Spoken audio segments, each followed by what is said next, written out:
हे नमस्कार दोस्तों, स्वागत है आप सबका भद्रा IAS अकेडमी में। आज का डेट है 19 मई और आज के क्लास में हम लोग डिस्कस करने वाले हैं 18 और 19 मई 2023 का current affair news analysis discussion. मैं शुभदीप आप सभी का स्वागत करता हूं। आगे बढ़ने से पहले let me remind you again that नीचे डिस्क्रिप्शन सेशन में लिंक दिया हुआ है, डाउनलोडिंग लिंक ऑफ PDF का। आप अगर चाहे तो उसको डायरेक्टली वहां पर जाकर डाउनलोड भी कर सकते हैं। चलिए बिना टाइम वेस्ट किए हुए सबसे पहले स्टार्ट करते हैं। इंडियन एक्सप्रेस का ये न्यूज़ लिया गया रिगार्डिंग बूढ़ा शाहपुरी वाइल्ड लाइफ सेंचुरी के रिलेटेड। और आज के आसाम ट्रिब्यून के न्यूज़पेपर में एक एड सेक्शन था जहां पे इसके बारे में जिक्र भी किया गया था। तो of course yes, this is very much important. So सवाल होता है ये बूढ़ा शाहपुरी वाइल्ड लाइफ सेंचुरी है क्या, क्यों ये न्यूज़ में था? क्योंकि असम गवर्नमेंट, ध्यान दीजिएगा, देखिए news, why news, because Assam government ने करंटली एक मेजर लिया है जिससे ओपन किया जा रहा है traditional path of wild animals. कहाँ से? काजीरंगा से ओरांग नेशनल पार्क तक। कहाँ से भैया? वाया बूढ़ा शाहपुरी वाइल्ड लाइफ सेंचुरी। तो देखो, काजीरंगा से ओरांग के बीच में वाइल्ड एनिमल्स जिससे आराम से खुद से ही चल के जा सके, तो उसके लिए एक कॉरिडोर बनाया जा रहा है थ्रू दिस बूढ़ा शाहपुरी वाइल्ड लाइफ सेंचुरी। ध्यान से दिखा रहा हूँ, देखो ये है, this is the map of Assam as you can see, right. This is the region of Orang national park, ठीक है, और ये है आपका काजीरंगा नेशनल पार्क, ठीक है। अब ओरांग से काजीरंगा के बीच का ये जो सफ़र है ना, ये बीच वाले रीजन में लाई करता है हमारा बूढ़ा Shahpuri wild life century. Clear है? सो यस, ये एक प्रोटेक्टेड एरिया है on the southern bank of Brahmaputra river. कहाँ पर? सोनितपुर डिस्ट्रिक्ट में। इनफैक्ट कहा जाता है ये एक आइडियल हैबिटाट भी है, किसके लिए? बंगाल फ्लोरिकन के लिए। और 1995 में इसको डिक्लेयर किया गया था as a wild life sanctuary. In fact इस सेंचुरी में बहुत सारे इलीगली इंक्रोचमेंट्स थे, around 16,000 bigha of land. Can you imagine this?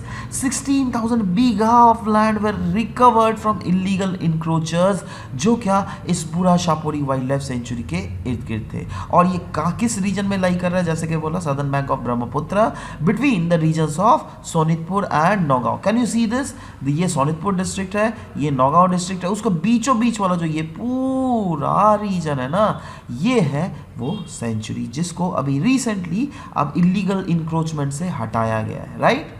चलो आगे बढ़ते हैं। द हिंदू का ये न्यूज़ है रिगार्डिंग मैट्रिलिनियल मेघालय। ना हमें पता है दैट हमारा इंडियन सोसाइटी जो है वो पैट्रियार्कल सोसाइटी है, पैट्रिलिनियर सोसाइटी। बट एक ऐसा भी हमारा देश का राज्य है जहाँ पर मैट्रिलिनियर सोसाइटी है। जी हाँ, जैसे नॉर्मल में क्या होता है दैट लड़कियाँ का शादी घर होकर ये लड़कों के घर में जाती है, बट इन मैट्रिलिनियर सोसाइटी में क्या होता है, लड़के लड़कियों के घर में जाते हैं उल्टा शादी करके, है ना। नॉर्मली क्या होता है, बच्चों के पास किसका टाइटल होता है? अपने पापा का। बट यहाँ ऐसा है जहाँ मम्मी का टाइटल लेते हैं बच्चे, राइट। सो ये कहाँ है? वो है मेघालय। जी हाँ, खासी हिल क्यों न्यूज़ में था? क्योंकि खासी हिल ऑटोनॉमस डिस्ट्रिक्ट काउंसिल ने ऑर्डर किया था दैट वैसे खासी पर्सन्स को बिल्कुल ST का स्टेटस नहीं दिया जाएगा जो कि अपने पापा के सरनेम को ले रहे हैं। इनफैक्ट अगर बच्चे अपने मम्मी के सरनेम्स को लेंगे, हाँ, तब तो उनको ST का स्टेटस दिया जाएगा। तो सवाल होता है दैट ये है क्या, ये मैट्रिलिनियर मेघालय? ये एक सोशल और किनशिप सिस्टम है जहाँ पर बच्चे दैट इज डिसेंट या फिर इनहेरिटेंस ट्रेस करते हैं फीमेल लाइन को, राइट। मतलब female lineage, female property, clan memberships जो है वो मदर से डॉटर में पास होती है, ना क्या फादर से सन। क्लियर है?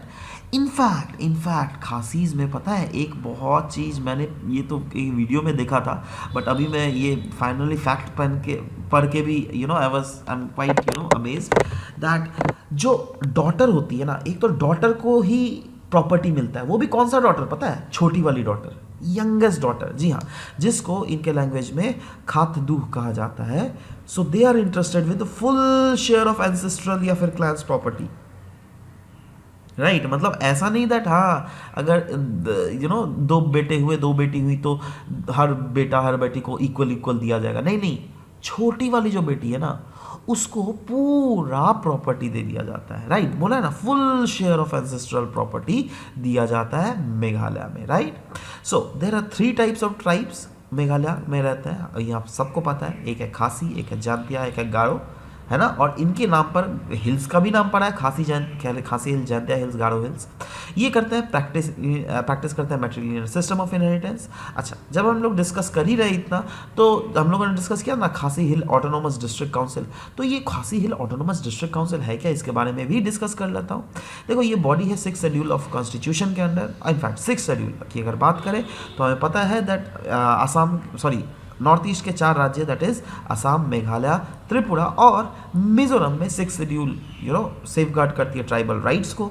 इनफैक्ट ये प्रोवाइड करती है autonomy in the administration of these areas through the autonomous district council, जो क्या एम्पावर है दैट वो अपना कानून बना सकते हैं in the areas under their jurisdiction.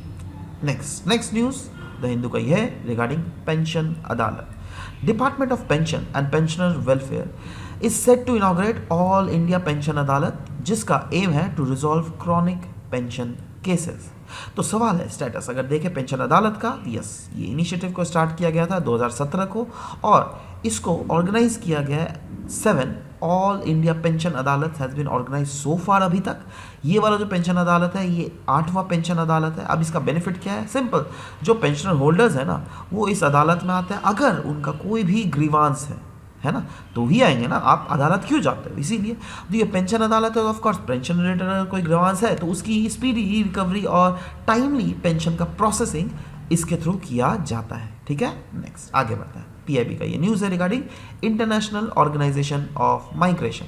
देखो क्या न्यूज़ है ना, एमी पोप यूनाइटेड स्टेट्स से इलेक्ट की गई है as a new director general of international organisation for migration. इसीलिए ये न्यूज़ में है क्योंकि ये पहली वुमेन है जो कि इस पोजीशन को होल्ड कर रही है। तो सवाल होता है ये जो इंटरनेशनल ऑर्गेनाइजेशन ऑफ माइग्रेशन है ये है क्या, जिसका इन्होंने जो पोजीशन होल्ड किया है, तो she has become the first women, और ये इतना बड़ा न्यूज़ कैसे बन गया। तो देखो IOM that is international organisation of migration, नाम से ही अगर पता चल रहा है, जी हाँ, यह एक इंटर गवर्नमेंटल ऑर्गेनाइजेशन है जो क्या सर्विस प्रोवाइड करती है और एडवाइस प्रोवाइड करती है टू रिगार्डिंग माइग्रेशन। किसको, ऑफ कोर्स माइग्रेंट्स को तो प्रोवाइड करती है, बट साथ ही साथ वेरियस गवर्नमेंट्स को भी प्रोवाइड करती है, रेफ्यूजीज को भी प्रोवाइड करती है, internal displaced persons, migrant workers, सबको प्रोवाइड करती है।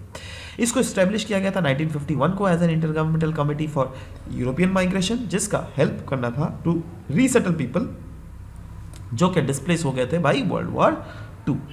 स्टेटस क्या है यूनाइटेड नेशंस में, yes, it was granted permanent observer status to the United Nation General Assembly in the year 1992 और ये पार्ट है ऑफ यूनाइटेड नेशंस अभी, राइट। पब्लिश करती है ये वर्ल्ड माइग्रेशन रिपोर्ट हर साल और 4 कैटेगरीज ऑफ माइग्रेशन मैनेजमेंट को ये फोकस करती है, जिसमें migration and development, facilitation of migration, regulation of migration और फोर्स माइग्रेशन के रिलेटेड एस्पेक्ट्स को ये देखती है, राइट। नेक्स्ट बात करेंगे south Asia Gas enterprise says के बारे में। क्यों न्यूज़ में था, क्योंकि यह जो एक अंडर गैस पाइपलाइन प्रोजेक्ट है जो क्या कनेक्ट करेगी इंडिया को मिडिल ईस्ट से, राइट।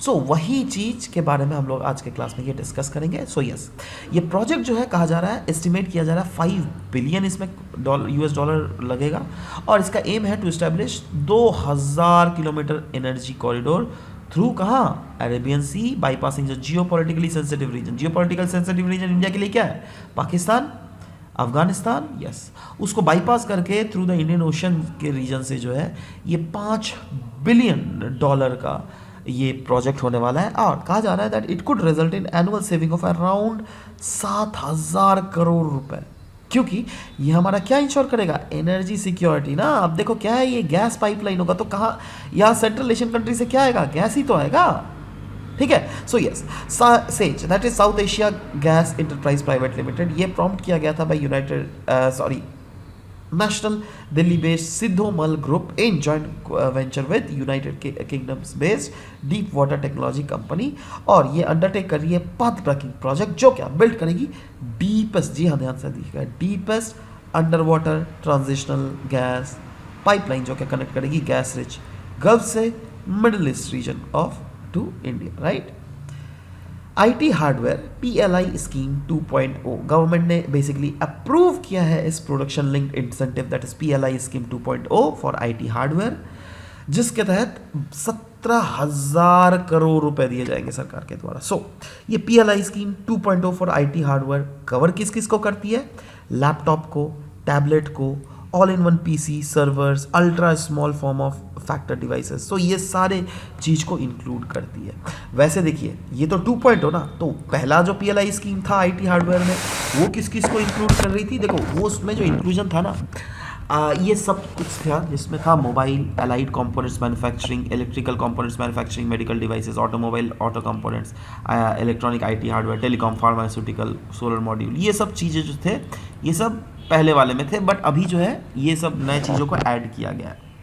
और ओवरऑल ऑब्जेक्टिव यही है दैट कैसे हमारे देश में हम लोग आत्मनिर्भर बन सके, कैसे जो प्रोडक्शन के पीछे हम लोग चाइना के ऊपर बहुत हद तक निर्भर थे, आज से अगर पुराने डेटाज अगर देख लोगे तो देखो अभी भी, इनफैक्ट अभी भी अगर देख लोगे हमारी निर्भरता जो है ना चाइना के ऊपर, इलेक्ट्रॉनिकल डिवाइसेस के ऊपर बहुत ज़्यादा है, राइट। उस चीज़ को घटाना है, कैसे घटाओगे, हमारे जो डोमेस्टिक प्लेयर्स हैं उनको कुछ काइंड ऑफ इंसेंटिव प्रोवाइड करोगे, तो वो कैसे प्रोवाइड किया जाएगा, वो प्रोवाइड करने का तरीका जो है वो उसी में बेसिकली पीएलआई स्कीम है, जिसको हम लोग कहते हैं प्रोडक्शन लिंक्ड इंसेंटिव स्कीम, जो कि ऐसा नहीं दैट आपने अगर फैक्ट्री खोल दिया तो आपको सरकार पैसे दे देगी, नहीं नहीं नहीं, आपको सरकार टारगेट देगी दैट इतना सारा प्रोड्यूस करोगे, कितना आपका बिक रहा है, उसके बेसिस पे आपको पैसे दिए जाते हैं, राइट। सो वही है ऑब्जेक्टिव, क्या है, to scale up the domestic manufacturing capability और आत्मनिर्भर बनना, और साथ ही साथ increase the import substitution and generate as employment as well. Next, मेरी life app, Ministry of Environment, Forest and Climate Change ने लॉन्च किया मेरी लाइफ ऐप मोबाइल एप्लीकेशन, जिसके तहत ए मेन पता है काम क्या है, दैट यूथ को एम्पावर करना और उनके पार्टिसिपेशन को इंकरेज करना इन क्लाइमेट चेंज। और ये कैसे करोगे, आपको यूथ को परसुएड करना पड़ेगा दैट प्लीज़ आप डेली लाइफ को जो जिंदा रह रहे हो ना, सिंपल लाइफ जिंदा करो ना। सिंपल लाइफ का मतलब पता है क्या है, उसका मतलब है एनर्जी को सेव करो, वाटर को सेव करो, सिंगल यूज़ प्लास्टिक का यूटिलाइजेशन घटाओ, सस्टेनेबल फूड सिस्टम्स में आप लोग कन्वर्ट हो, मतलब आप ट्रांजिशन करो, और हेल्दी लाइफस्टाइल। अब देखो ये कौन नहीं कर सकता, हम भी कर सकते हैं, आप भी कर सकते हैं, बट क्या सब कोई हेल्दी लाइफस्टाइल यूज़ करते हैं, आप बताइए ना। कोल्ड ड्रिंक्स पीते हो ना, है ना, वो क्या है, चीनी का शरबत ही तो है, कहाँ हेल्दी लाइफस्टाइल हुआ भाई, है ना। So anyways guys, this was all about the discussion of today's class. आशा करता हूँ दैट चीज़ों को आपको समझ में आया होगा, पसंद आया होगा, और अगर चीज़ों को समझ में आ रहा है, of course you can share it with your friends, and of course those aspirants who are preparing for these exams and who are not getting access to the quality resources, right, which of course we at Bhadra IAS Academy is providing to you guys. Anyways guys, मिलता है next session में, till then bye bye, take care and thank you very much for discussion, thank you.